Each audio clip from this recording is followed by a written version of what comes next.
But see, it's better to deliver it that way versus saying, hey, you got option one at 4.99, no lender fee. All right? Because they've already bought into all of the pain that you can solve. And they'll connect with you regardless of what your competitors are priced at because they didn't explain it that way. And when you become the one who has the plan, they'll believe that only you can deliver that plan.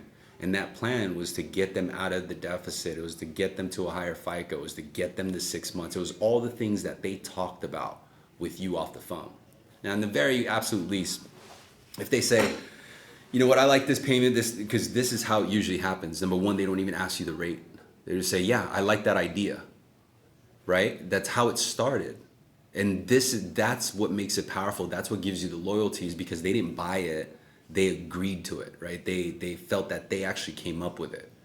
And that is different than selling someone. That's when you can literally hand off the baton and know confidently that they'll comply with everyone on the back end. And the next time you hear about them is when you set up closing.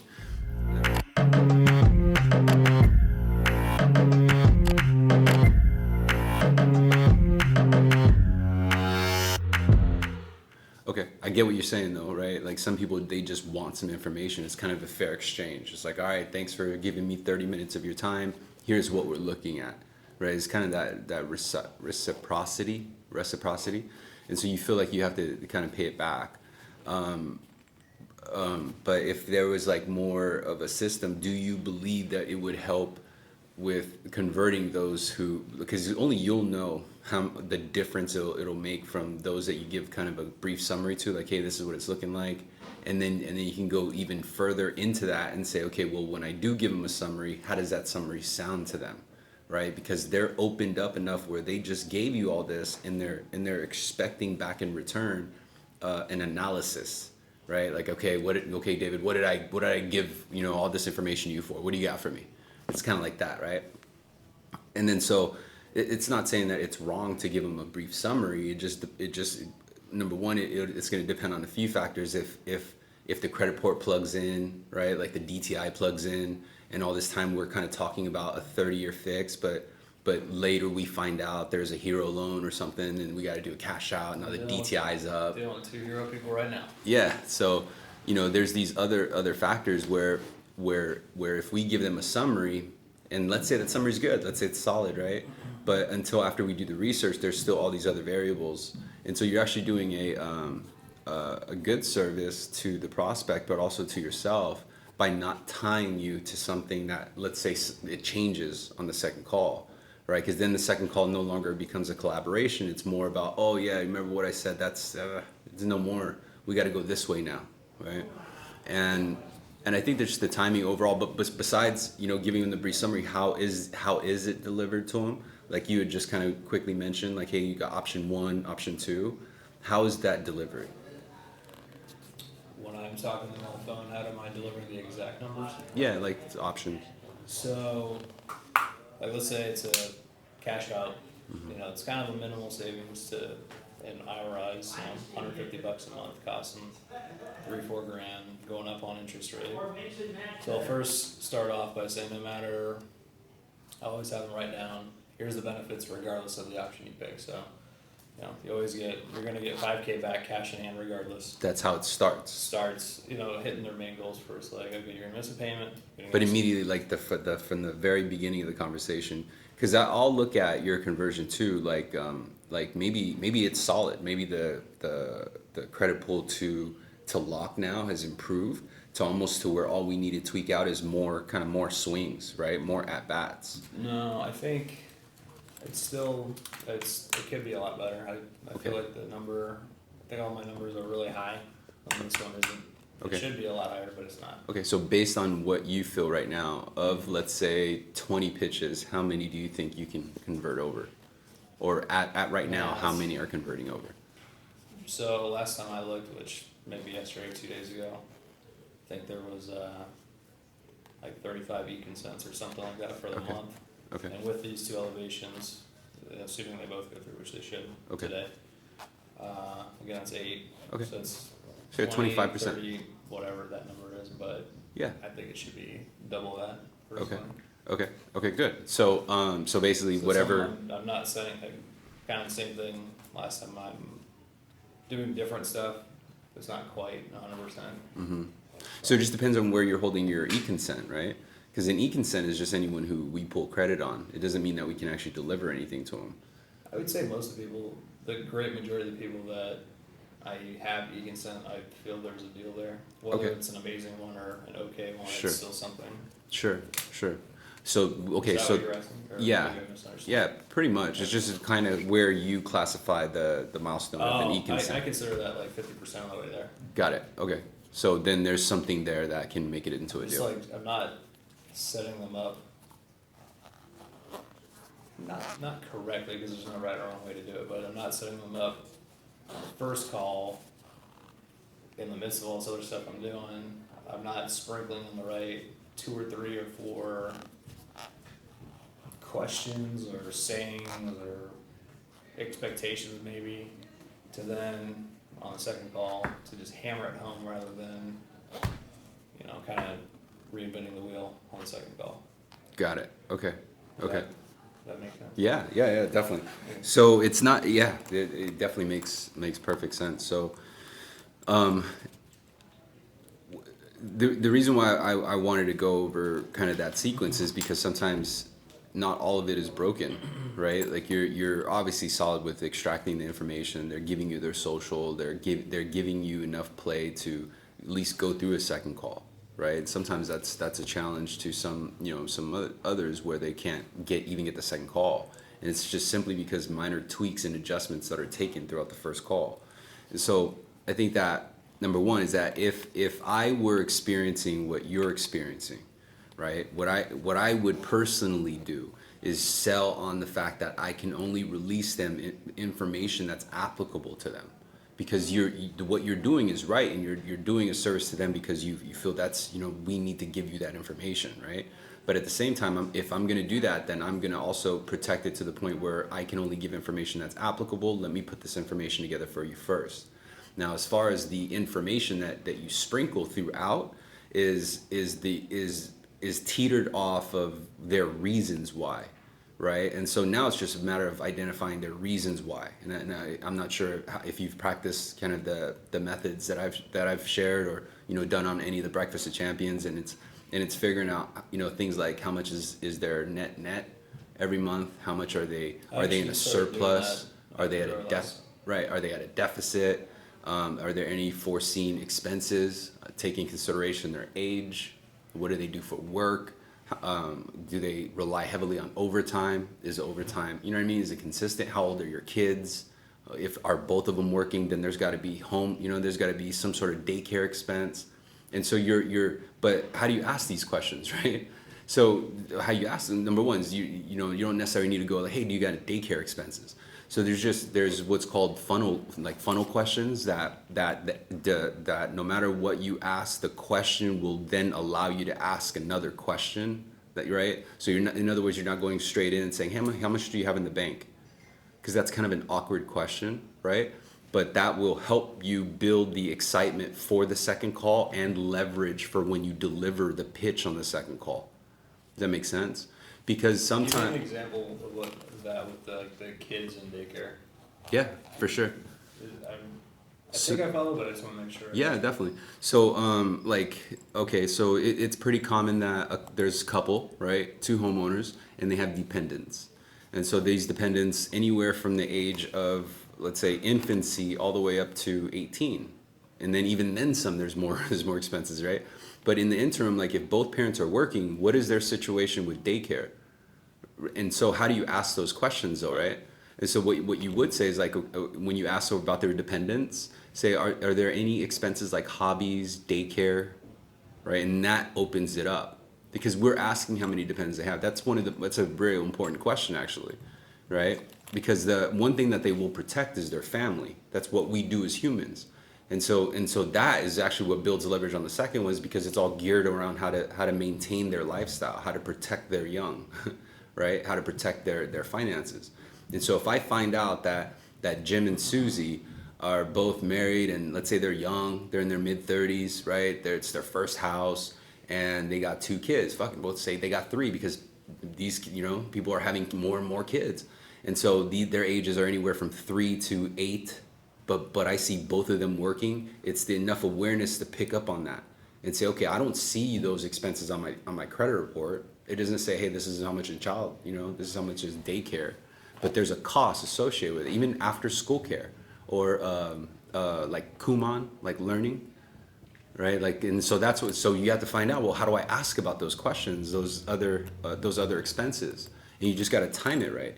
So when are you going to talk about dependence? That when you talk about dependences, you can attach it to the question of net income, right? And so if you've been using that question to figure out how much is left at the end of each month, what you're doing is you're just trying to find out, what it could be, what their alternative is. Because if they choose not to buy from you, then you get to reference the information you picked up on the first call.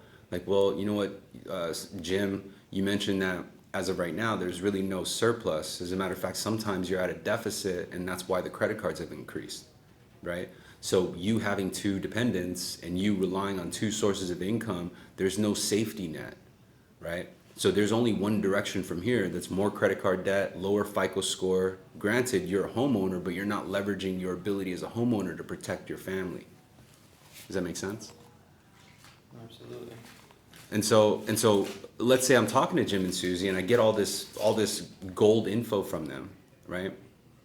And after Jim just told me everything about him and Susie, I got their social, I got their date of birth, then how do I transition? How do I say, okay, I'm gonna go and get to work, right? So what I would recommend you doing is when you feel the need to give them that brief summary, say this, you know what? I got an idea.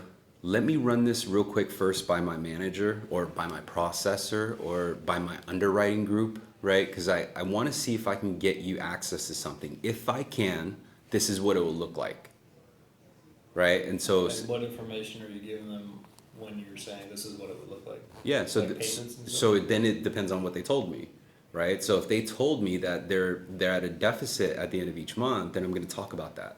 Right? Because they told me at the very beginning they want a 2.5 30-year fix, right? I saw an advertisement 9 months ago, this is free, right? But so then how do we respond? I think you're okay with that because they still talk to you, right? Now you and I will still work on our idea of what an actual milestone is, like the difference between 100 outbound dials or just 10 connections, right? Like that's really the goal, is just to get new connections. It's not a matter of how many dials. And so I'll revisit that, but what you tell them is going to be based on how their reason why, right? So Jim isn't asking for a 2.5 30-year fix. He's asking for a way to get out of his deficit. Does that make sense? Mm-hmm. So how I say is that, hey, you know what? I got an idea. I want to see first if I can even release that to you. It's a program that's going to enable me. I probably won't even need an appraisal on this. Does that make sense? So you're picking up on other things like, okay, this guy's got mad equity in the home, right? Like I know I can do debt consolidation. This guy's still under 80. Does that make sense? So you're going to pick up on certain things and you're going to check to see. And so, and we'll revisit because I'll show you what to do on the second call. But you're building the anticipation, right? Like, ooh, I hope he can get that. And they may even ask you, well, David, what's the term on that? What's the rate on that? And say, you know what, that's what I want to find out first because I need to know if I can even offer this. So I'll have all those details. I'll actually have it in writing in the next hour if I'm given the okay, and then I'll give you a call just to get your consent first before I release it.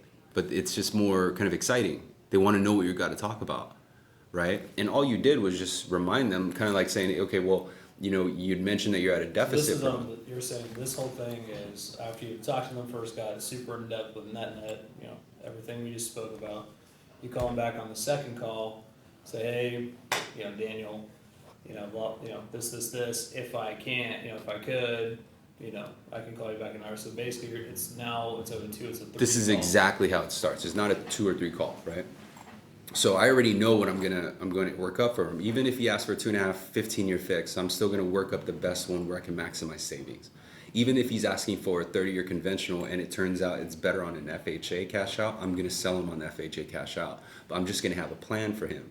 And so again, I'm going to reflect on the first conversation and find out where his pain is, right? His pain was in the deficit, right? So his pain was in having to resource to credit cards to cover his life expenses. Also in the conversation, because I knew he was headed down that path, I asked him certain things like, well, your income, is it all salary or is it all overtime? So if I find out any of it's overtime, then I'm going to bring that up, right? So I'm going to bring it up and say, hey, if just, you're at a deficit right now and that's with overtime. If in the event you lost overtime, what's the plan B there, right? And so that's something that I would drop in on. And then another thing is saying with kids, their costs and their expenses are going to become greater. And you have a choice where you can continue the deficit or you can position yourself properly where you don't need to rely on credit card debt, right? Say I've seen it plenty of times where you're ideally with dependents, you don't just have a home, you have a family, right? And the only way to protect them in your home is with absolute best credit and having at least 12 months of living expenses in the bank. No one can fight you on that. Now you've positioned yourself from a salesman to a consultant. Does that make sense? It's completely different from what everyone else is saying. And so now when you get them at that emotional state, then you take it away. You say, but you know what, let me make sure first that I can deliver that. And so 2 hours fly by, right? No, we have to, number one, make sure that both parties are at the table. And we also have to consider what resistance we're gonna get. So I'll give you 2 examples. So with Jim and Susie, like there's deficit there. They're both motivated, right? So I'm gonna make sure both of them are there. Whereas if Jim and Susie didn't need me, right? Like I'm not really giving them any much help, but still they hey, I gotta go here at this. I'm gonna pick a particular time for them, a time for them where they're more motivated to make things happen, right? So strategically, I would actually pitch them in the morning. I would find a time where they're early in the morning and they're amped off coffee and they're in the midst of projects and yes, okay, let's do it. Got it? So it's not coming from a position where they're done with their day and they're worn out and then I'm trying to sell them something that they don't want to hear about because they had a long day, right? That's the end of their day. And now it's not, and now it's like I got to convince So you would even wait till the next day? Oh yeah, absolutely. I'm paying attention to that, like if they had an alternative, right? Like it'd say, hey, these people only need 10 grand cash and they got a 3.5% fix right now. And so they can easily go do like an equity line of credit, right? But they're qualified and there's reason because I might find out that their FICO score is here. I might find out that 2-month deferral can not only pay off these credit cards, but get them to cash out and lower their overall monthly payment. Does that make sense? So then I'm positioning myself with that and I'm gonna present it that way. But at a particular time where it's not going to be as much resistance. So you got to get creative with that. But going back to this situation, which is most likely because over 80% of our people that we talk to are check to check, right? They're feeling it. It's because the cost of living is increased. That's what we need to pay attention to. Because one thing that will motivate those that we engage with, unfortunately, is fear, right? That's going to motivate them to do something. Absolutely right. And sometimes it's as small as the fear of missing out. And so that's why, your transition from lock to docs, they have to feel like there's a sense of missing out. Like there's like I would never tell them they're locked. I would say, okay, I will put a request to reserve it, but the reservation is going to expire in 24 hours. I need to prove your eligibility to get this loan. Can you help me do that? Right? Now it's more like, oh yeah, let's protect our reservation. Not let me get him his documents so I can commit. It's a completely different, change on the perception. The way they're thinking about it. Yeah, right. So the way they think about it, the way they perceive it. And that's why when you transition from that first call to the second call, you notice how I said, I'll give you a call just to get your consent before I release it. It's not, hey, I'll give you a call to go over the options, right? So now they need my call, but I'm going to be coherent to understand that there's 2 people. Right, and say, hey, there's 2 people on the application. I do need to get consent from the missus. Will she be there as well? So I'll pick up on that. Oh no, she's not going to be there. No worries. Is she going to be en route home? Maybe I can conference call her in. Does that make sense? It's just going to be real quick. I'm just going to get quick consent. And if they give you any kickback or issues, then you kind of know what you're going to go into. Say, no worries. You just give me the consent. I'll go and release it out to you. But at least you know, right, what kind of resistance you'll run into. Like, the man, this person's being super defensive. I don't think you're going to run into that because you just have the kind of that vibe, right? Like, I can open up to you. I don't need to protect myself from you, right? So you have that as a gift. I think that with just these small adjustments, you can turn that into, So let's say, Susie, in this example you just said, let's say, Jim's at home, kids are over here, Susie's on the way home from work, you know, right out of the gate, Susie's, Yeah. you know, bad day, whatever, she's just chirping. Yeah. You know, what kind of resistance, like what, before you release, you know, Yeah. whatever information you're getting ready to release, what kind of resistance would you expect if there was some, and if there is, what do you say at that point to address it so that you have a little bit smoother of a... Great question. So this is what I call like the frame. You're framing them, right? And so if I had my entire conversation with Jim, I have to be aware enough that Judy or Susie or whoever the wife is, right, was not part of that engagement. So I can't necessarily just throw a bunch of numbers out where me and Jim are on the same page, but little did I know it's Susie who's the controller of the finances in the house. She's the one that sends out the bills, right? And even if not, I still have to be coherent, not only with her, but also with Jim. Because during that 2 hours or that 3 hours it took for me to put the file together, a lot of shit's happened with Jim too, right? He probably forgot everything he told you. And so it's important for us to first frame their mindset. So how I would open up the conversation, I would say, hey, Susie, I got Jim on the phone with us. I'm just getting your quick consent. I had a chance to speak with Jim, and he had shared with me in a conversation earlier about what was going on. He had mentioned a few things were important. I'm just going to run it by you to make sure that these numbers are correct. Now here's your time to frame both of them, right? Because during the reiteration of their goals and what their desires are, all you're doing is filtering it. You're not saying, hey, Jim called in for 2.5, right? We're being more creative and saying, hey, Jim shared with me that right now that it was important that we create some monthly savings. He had mentioned there's about a deficit of $200, $300. And what I'm going to do is see if I can help you guys with that. He had mentioned also that there are 2 dependents in the household, and the main concern is to create cash flow to afford their expenses. He also had mentioned that you guys had racked up about $14,000 in credit card debt. I confirmed that that's at its max limit. Does that make sense? All I'm doing is reiterating what they told me, but I'm framing them. Okay. So now they both are in a position where like, damn, this guy's got me. Got it? Now I'm saying, okay, just want to confirm because I'm going to go ahead and release the disclosures. Hey, Jim, remember I mentioned that idea? Okay, well, here's the thing. Now I got them, right? Now they're both in position like what? Make sense? Versus, hey, Susie, I got Jim on the phone with us. Jim, do you have a pen and paper handy? Okay, I'm going to go ahead and cover some options real quick. Option number 1 is 4.5, no lender fee, right? Your payment will be this. But it's going to save you $300 per month away from your deficit. It'll put $5,000 in your bank, blah, blah, blah, blah, blah, blah, right? And then we go on and on. And then I got option number 2, which is 4.875. It'll do this and do that, right? So the problem with that is they're not, number 1, they're not primed. Number 2 is that they know it's an option. Number 3 is if Susie did have a bad day, we had no idea because we never kind of test the water with her yet, right?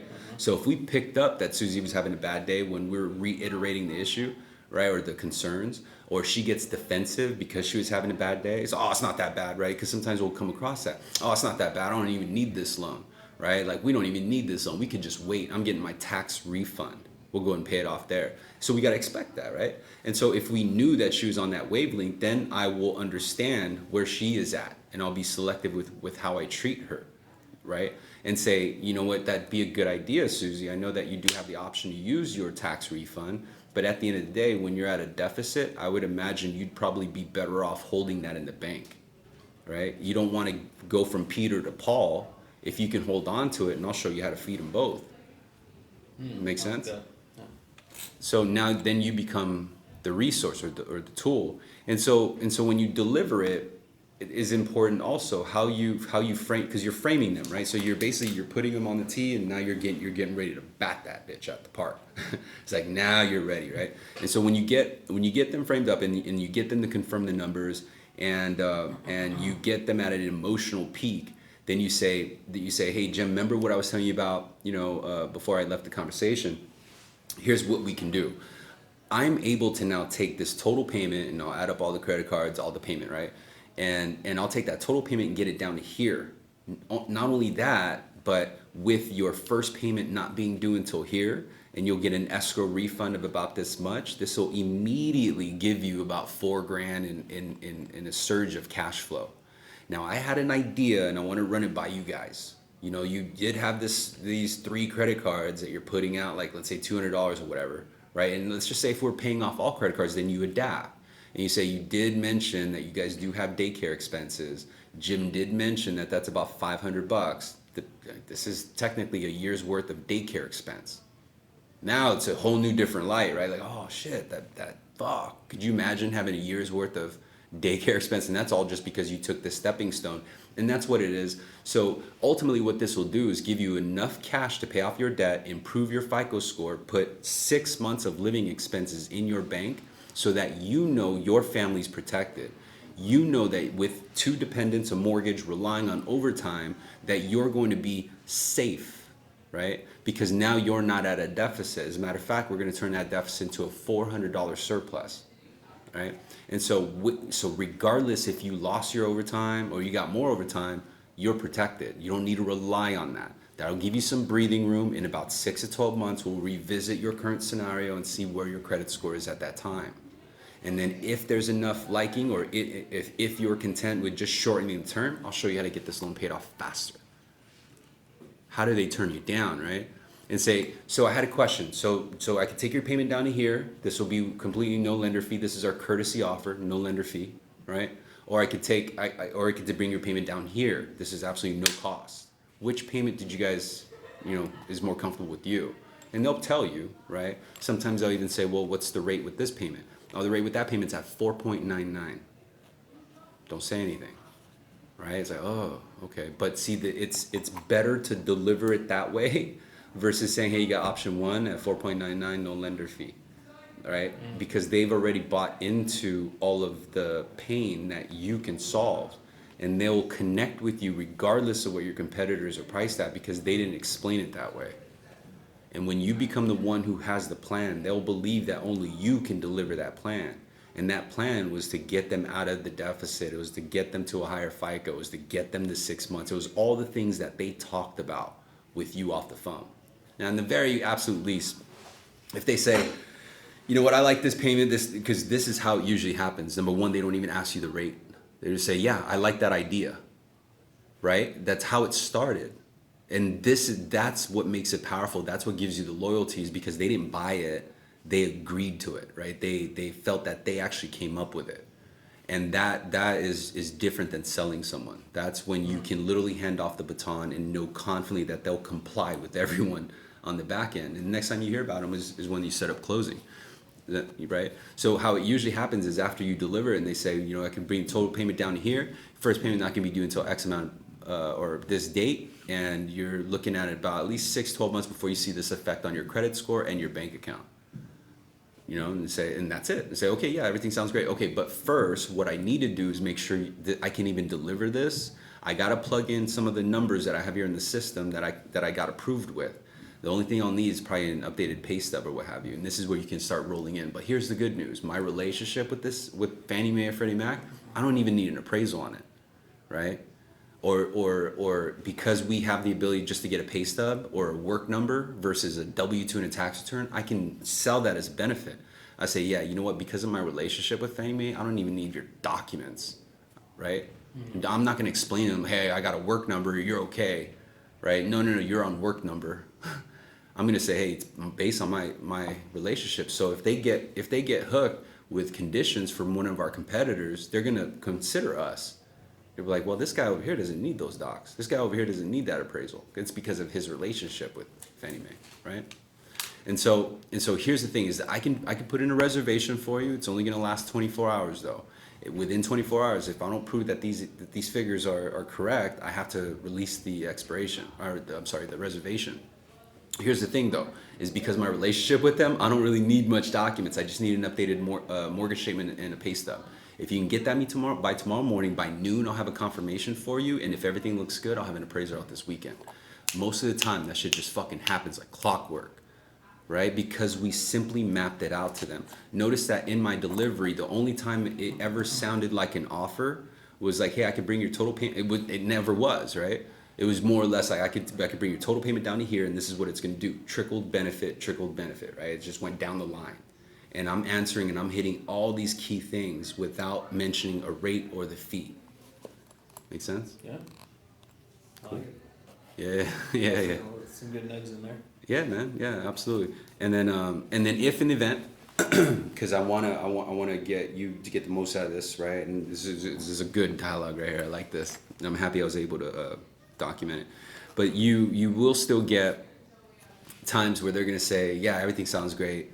Let me go ahead and talk to Susie about it. We'll get back to you if we decide to move forward. That may happen, and it could happen, right? Now, a lot of times it's just a game of making sure it doesn't happen, and it shouldn't happen if you continue practicing and you have faith in doing it, right? But if in the event that does happen, say, okay, absolutely no problem, please do that. If you have any questions while you're talking it out, write it down. The next time I talk to you, I'm going to answer those questions for you. Now, just out of curiosity, because I want to go ahead and make note here, since I got this exception from my manager, I need to answer back to him, right? When he asks me about our discussion, he's going to want to know what we may have missed. Can I confirm? Was it the rate? Was it the fees? And they're going to tell you, right? It's like, oh no, it wasn't any of that. We're good with that. We just have this, blah, blah, blah, or whatever it is. Sometimes it might be the rate and fees. And say, okay, I have an idea. It's always the idea, right? I have an idea. If you can get me these documents in by tomorrow morning, I'm going to ask to get over that. Now it's, you know what I mean? Like, what do you got to lose now? And not only that, but you'll have the full documents. You'll have more leverage to ask for that exception. So if he says, oh, it was the rate, say, okay, well, what exactly about it? And typically it's not, because the conversation wasn't focused about rate. That's why you don't get that objection, right? Unless you got, like a real, like a grinder, right? And even though he was wowed by all the benefits, he still heard 4.99, and he's like, but I want 3.99. I firmly believe I can get it. And so that's when we start reminding him and say, hey, remember in the first conversation, we all go to the same place. The only reason you're going to use me is I don't have as much yellow tape, and I operate very fast. You could pay Uber to get to me, but you're already with me, right? You could pay to get to me, but I'm here already. That makes sense? Mm-hmm. Okay, so you could pay to use a middleman or broker to come to me, but we all go to the same location. The only reason why you're going to use me is because of my relationship with them. So here's the good news, is that we understand that it's all going to end up here. Now it's just a matter of us identifying who's the better vehicle to get there, right? Let me show you why every homeowner in Orange County chooses to go with us. It's because of our long-term relationship, right? Like, a lot of our clients have been our long-term clients because we have portfolio management services that no other lender does. Like, if the market allows you to lower your interest rate, we notify you. We don't let you sit with that higher rate. If you can remove your mortgage insurance because pick up in property value, we're so plugged in within your community, we get alerts and we alert you that it's time to get out of the mortgage insurance. This is why, most choose us, but I'll go over that with you if I can first at least confirm you qualify for it. If I can confirm you qualify for it, then we'll go and talk more about it, right? But if it's come down to 1/8 of an interest rate or 1/4% of an interest rate after I completely mapped out a solution, then I think our focus is in the wrong area. I don't want you tripping over dollars to pick up a couple cents, so I'm gonna do this. Let me show my manager that you first qualify for the loan. I'll bring up your concern about the interest rate and see if I can get it lower. But he's not gonna give me any more of an exception unless I show him I got a full file. And I think that's a fair ask. Make sense? I agree. There you go. And now you kind of bottled them in. So if he sends documents back, then game on, right? But you got more leverage bringing it up for pricing exception. On the flip side, if he goes ghost on you, at least, you had a chance to practice and you can revisit it, But I think if you just made those slight adjustments, it'll really help pick up. And so, like, whatever your goal is, right, you want to be able to figure out a goal that's applicable to you. So, of course, Ray's going to send out an email. It's going to say, floors at 7, right? Like 7 or 8 is the quota. Do me a favor, because if you notice on my team, especially compared to like Michelle's team, I don't set your goal. I ask you guys, what your goal is. And, with our team, we're on a point system, right? So we got to consider how many locks and how many elevations just for that month, and each one is a point. And so that's why we go with dub, or get your double points, right? Your 2 points. And so if our goal was to, and I want you to really aim high, right? Because I want to show you how effective the system is, and with your knowledge of the system and kind of the flow here, how you can work it. But let's say you're aiming for 20, right? And so 20 technically is 1 point every business day.